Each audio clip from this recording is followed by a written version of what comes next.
Good afternoon, another beautiful day here from the sunny Gold Coast.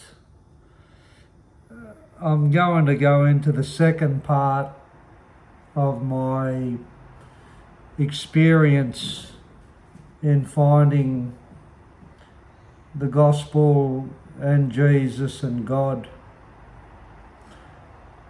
I finished off on being broken was one of the best things that happened in my life. In 1989,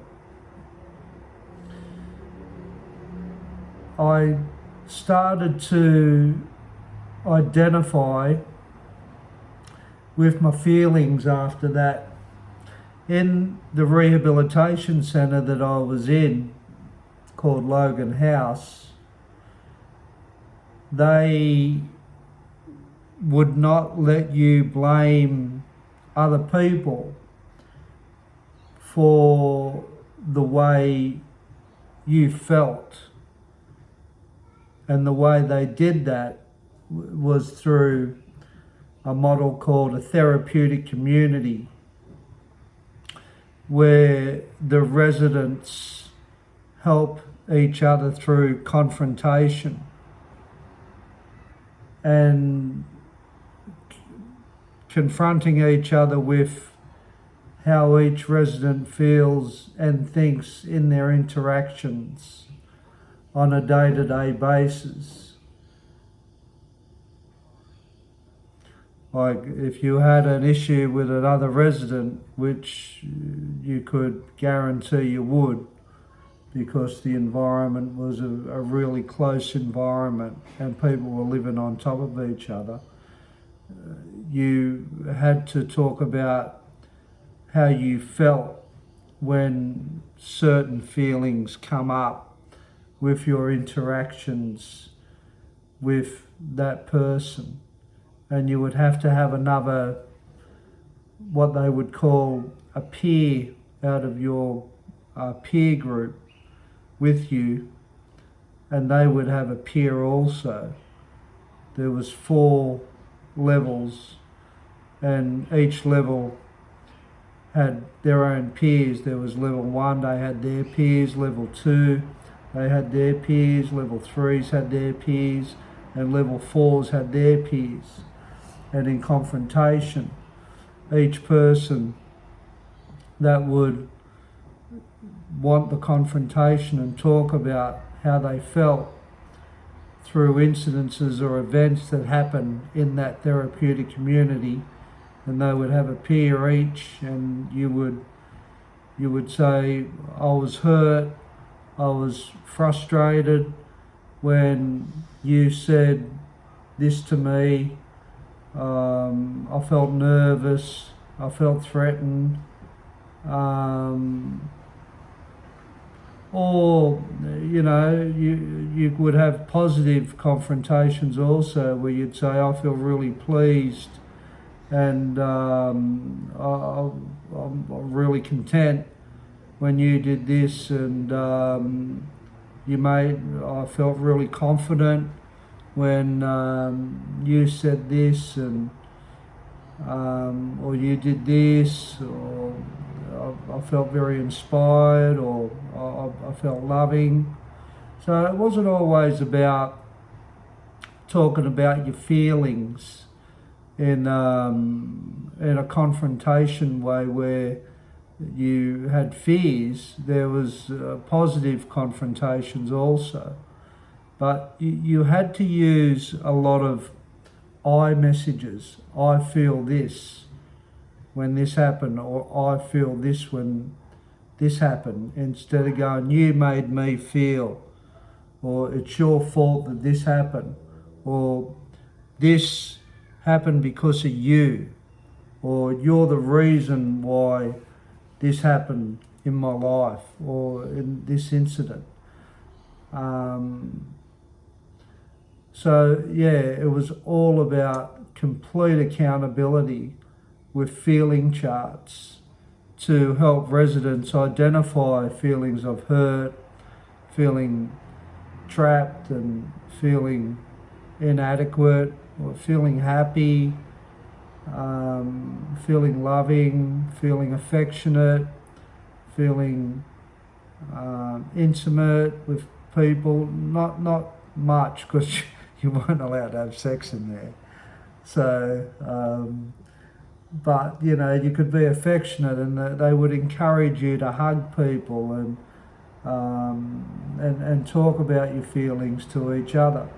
But the program was all about not blaming people, because as addicts, or not just addicts, people in general have a tendency to blame people for the way they feel, for what happened to them, or it's a bad relationship, or somebody cut me off in traffic, it's their fault. Or if it wasn't for this incident, this wouldn't have happened to me. Or, the reason why I feel upset is, you're the blame for this. And I used to be like that, and it's hard to live a life away from that. It is so easy to blame. It's so easy to blame people for the way you feel. And hey, we all have to vent our emotions and our thoughts and our feelings. But coming back to the gospel, apparently there's a passage in there, God only helps those who help themselves. And if we're continuously blaming people for our lives or the way we feel, instead of saying, I feel inadequate, I feel lonely, I feel scared, I feel upset, I feel love, I feel warm, I feel special, I feel, just puts a different way to work through feelings, which we all have. And it was the best thing that ever happened to me. So I realise what I need to do now after that breakdown that I spoke about after 6 months in the rehab. And I had 110 charges that I still had to go back to court for, where they hadn't been heard because there was a jurisdiction issue with them, and I'd done a 3-year sentence prior to going to rehab in Bogger Road. And the DPP decided to hear these cases in the district court, so I had a date to go back to court. And I went back to court, and I thought possibly that based on the change that I'd made, which was genuine, I've really changed. I thought anything's possible. The judge might see that and take that into account, and I may not go back to jail, but that didn't happen. He was very compassionate, and as he said, the judge that is, if you have changed that much, you will now realise that society does hold people account for their actions, and there is consequences for your behaviour. And I might add, I believe that applies away from the criminal code. It applies in all our lives. And you can either take that for what it is or do whatever you want with it. But you are responsible for the way you feel. And I am, and everybody else is. And if we're going to have a criminal code or laws that we get pulled into line with by our actions, why don't we have it in our personal lives? Why can't we take accountability for the way we feel and how we feel, instead of blaming people all the time? And God wants us to take accountability for ourselves and stop blaming people for what's going on in your life and what's happened prior and how you've been conditioned and how you've been brought up and your experiences. They're all yours. No one's to blame for this. So I go back to court and he gives me 3 years with a 1-year recommendation, which I thought was a good result. So I have to be somebody I'm not now. I couldn't be this emotional, sensitive, sharing, feeling kind of person in a prison environment. So I had to go back to the person that I used to be. But what I did find interesting is that I did know the difference now. So that was really helpful. Before that rehab, I didn't know there was anything different. So I had a point of reference with something new in my life, which was nice. I enjoyed sharing my feelings and being honest and being accountable for my actions and my behaviours and my decisions. And I haven't been perfect at it, I don't think anybody is. But Jesus talks about accountability a lot. And there's many parables that he talks about with accountability. So I'm back in jail, and I'm completely conscious of the old me, the person that was threatening and intimidating and wanted to appear tough and not care and have an authority problem and a person that was in survival mode. And it was a tough place to survive. But life is a tough place to survive too. It takes a lot to survive well in life.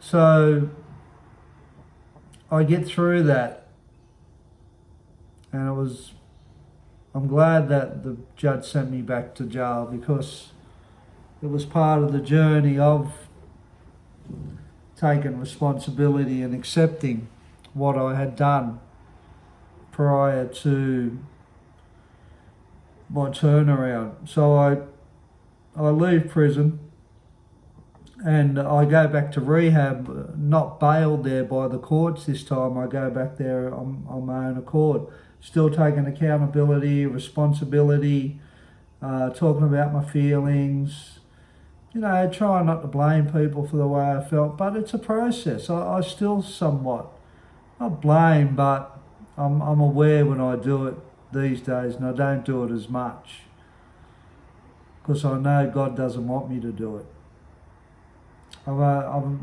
When you're really connected to God, He's the only one that you have a relationship with. It's between you and God. It's got nothing to do with other people. They're just intermediaries along the way. Situations that arise, you got to deal with things, but it's the intimate relationship that you have with God that is the most important. I think anyway. So I get out of rehab, I get a few jobs, I'm still happy, I'm not in prison, I'm talking about my feelings, it was like a vow of talking about my feelings. I knew I could get through anything if I kept taking accountability for my feelings and not blaming people for obstacles in one's life. And I kept doing that. and I got a job as a telemarketer, and I didn't blame anybody when I was learning to become good at sales, and I become a really good salesperson. And I believe that was through not blaming people, and that worked. And I become very successful financially from that. And about 5 years after rehab, I used to go to this restaurant in Mermaid Beach, and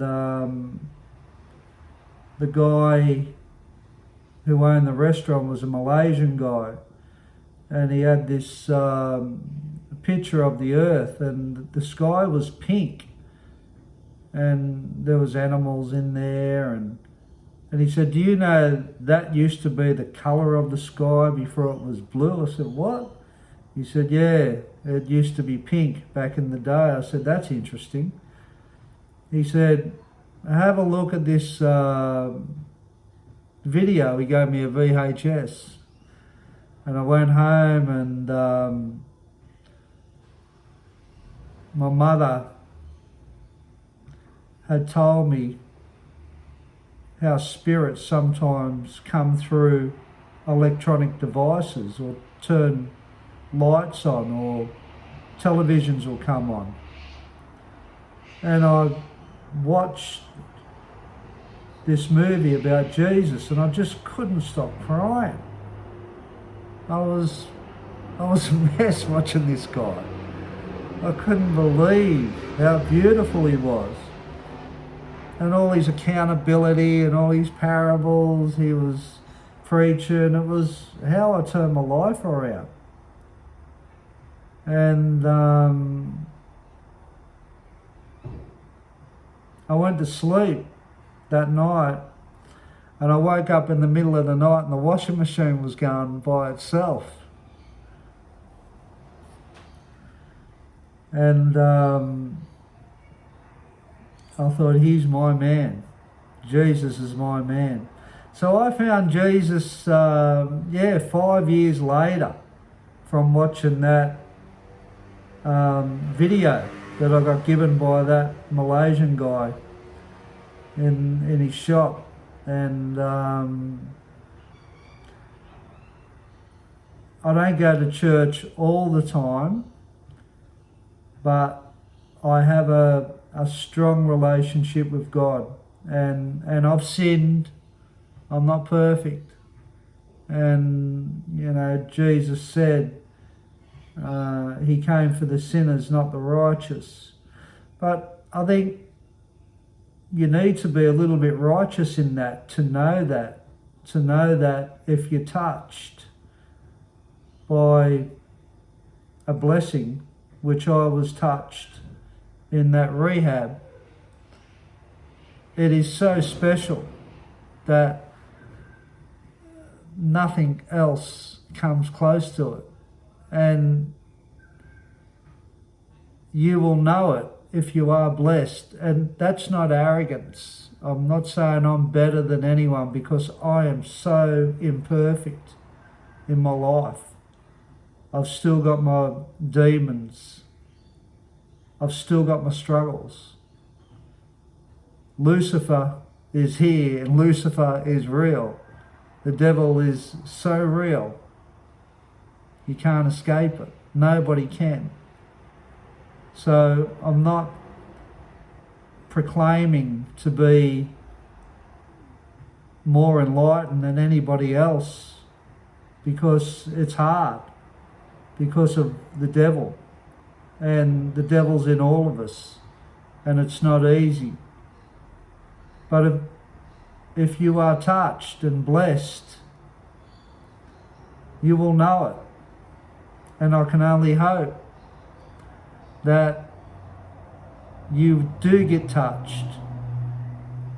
And I think it's in the emotions that people need to be touched to make a move. It's not in the head, it's not logic, it's not rational. It's in your feelings. And if you can be touched within your feelings and your emotions, and if you can allow yourself to be touched, then I think it's possible to get closer to your Maker. And that's a really special relationship. But I don't know how you do it without accountability for yourself and accountability for the relationship you have with God. I believe accountability is a huge aspect of the Bible and the doctrine. And if you look back on all the prophets and you look back at the Old Testament and the New Testament, it's all about accountability for what you do and how you behave. Because as it says, we're all going to be called into judgment. And I believe that to be true. I believe our Western society is structured around something a little bit similar. And Jesus is going to be your attorney. And it's really important that we understand that that's possible. Because if we don't understand that, what is the purpose of life? What is it? We must be here for something. We must be here to have compassion. We must be here to have empathy, to love, to help, to want people to have a good life, for us to have a good life. And love is what it is, and the Bible's full of love. And you can call it Christian, you can call it Hindu, you can call it Muslim, you can call it whatever you want. But I found my peace with God, irrespectively of the challenges that I have every day with the devil. He attacks. And the more closer I am to God, the more I'm attacked. The more I'm attacked. The more loving you are, the more attacked you'll be. The more kind you are, the more attacked you'll be. The more vulnerable you show your heart, the more attacked you'll be. Have faith. Read the Bible. Make the effort. Make the effort to have a relationship with God. Number one, it's the utmost of importance to have some kind of depth religiously in your heart. Find your heart. Find your heart. Don't be scared. I know it's easy to say that, but your feelings won't kill you, and they're beautiful. Show them. And when you think you've shown them too much, show them more, because it's the devil that doesn't want you to show your true feelings and help people and have compassion and love and sincere for people. It's the demons that want you to struggle. And the more you don't understand the demons, the more struggle you'll be in. When you understand these demons, they're putrid things. They're horrendous things. They're the scum of the earth. When you understand these dogs,